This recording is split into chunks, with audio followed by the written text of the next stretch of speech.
I have used my weekend to be productive and actually repainted my old Pinit Surrender, which was pink. Well, it wasn't pink. It was actually red color. Um, Big bird, which actually looked like a chicken that was just kind of lighting into fire. Could potentially be roasted chicken, but it was actually Phoenix Landing. At the time when I did the original art, I didn't actually have the tech. I wasn't as advanced artist as I am now. So I actually had a lot of difficulty trying to draw the landing scene for the bird. So eventually, it can't look like look like a chicken. But this time when I redone it, I wanted the phoenix to go away. So it comes to the fire because everything's surrendering, everything's being surrendered and everything's burning to ashes. And now this time the bird is taking off and to actually rise to a new height.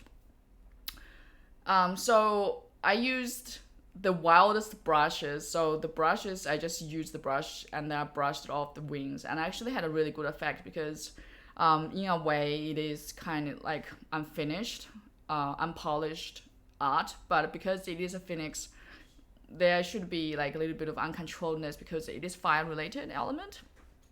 So, and then I've added a little bit like blue sky on top, which actually indicates that the bird is soaring to the sky from the ashes. And I actually was surprised, actually was wowed by myself, like I was able to produce this art because this art actually means a lot to me. I guess to me personally, that means my old phase is finishing, and I'm actually going to going to a new cycle, which is possibilities. The sky is the limit. So last time when I did the old art, there was a person who expressed her interest in me talking a little bit more about chi control. So chi, chi, is actually an element that is just in Chinese. It actually means what we breathe in. It's actually element of air, element of our essence. So the best way, so if you're not sure what chi really is, the best way to actually feel it is actually put your hands together and like a cup, but not like touching. And then you will start to feel like there's a little bit chi going on. And then if you actually move your hand a little bit, like imagine there's a ball, and then you start nurturing it. The more intention you put into it, eventually the chi will form into a ball shape, and then you can actually sort of feel like when you actually squeeze it, you can actually feel there's actually obviously something there. That's the best way to feel it through hands because human hands actually has special usage than to actually just to do other things. The other things you can actually use the hand to scan, but generally speaking, hands is the best way for chi to feel chi because hands, unlike the feet, actually has more channeling power. If you do this with your 2 feet, you really can't feel anything. It's more the hand. So that's what chi is. So today is actually a perfect day to talk about this surrender because I have actually been quite angry the entire day. So, and because I have been exercising my lungs, so to increase capacity. Recently, I went on to a retreat, and during the retreat, someone taught me a technique to actually increase your lung capacity. So when you breathe, for example, I'm gonna breathe, and I'm gonna hold it, and then after I hold it for a little bit, and I know the fact that 1 second ago I have reached my full capacity for the lung. But what I'm going to do is after holding it, I'm actually going to take another breath on top of the breath that I actually thought was actually my full capacity. I'm going to demonstrate it now. And then let it go. And once you let it go, you push it out further. So your mind thinks it's already at full capacity, but then you actually push for more, and then you let it out more. So that way you train your mind to actually recognize that you actually have your lungs actually has extra capacity. And I actually been practicing this for the last a month or so, and I realize whenever I'm stressed, I breathe, and I stop, and I breathe again, and I stop, and I breathe again. And then let it out, I realized how much lung volume I actually have increased just by taking air. So what does this mean?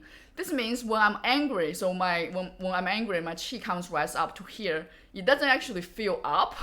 It actually just feels a percentage of it. So that means I actually can take more anger and then can let it out more controlled pace. Because because when humans are triggered, whether in fear or anger, the first thing we actually do is our shoulder sort of comes up. We become nervous and we want to shrink. We want our physical existence to shrink. For example, if I'm just sitting like that, it means I'm taking up all the space my body needs, and my chest is open. It means I actually have a lot of more air to myself and a lot more space to take up the air. But if I'm nervous or I'm scared or I'm angry, it's more likely that I'm going to shrink.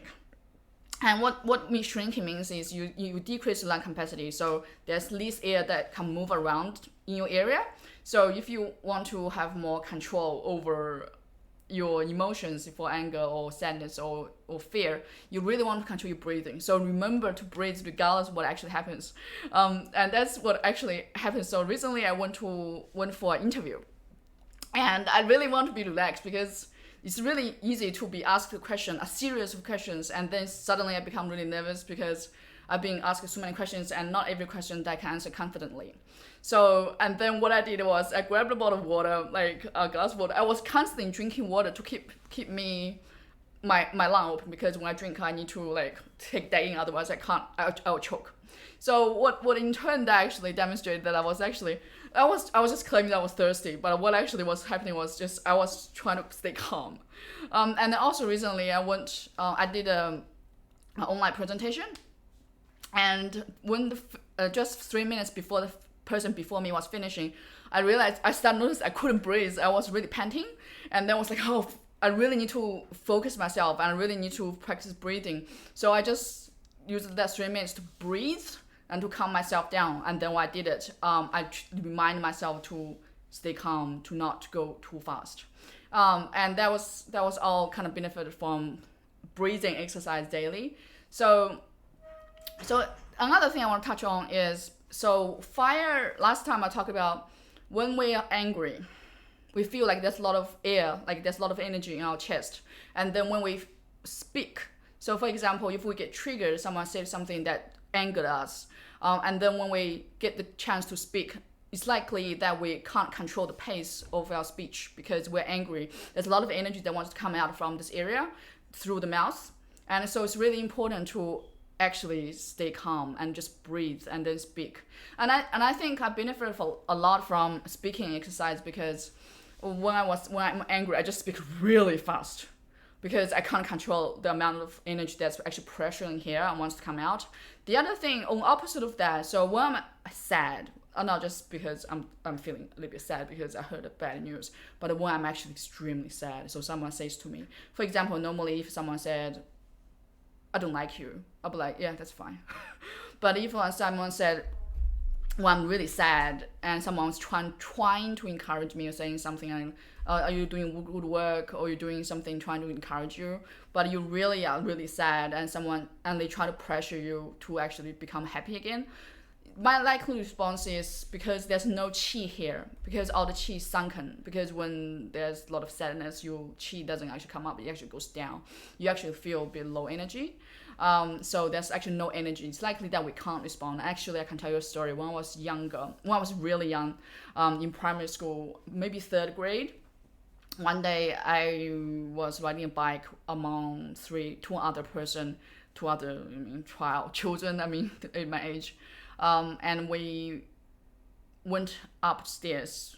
So they had a baby bike, and whereas I had a teenager bike. So for me at the age, I couldn't carry my bike upstairs to keep it safe.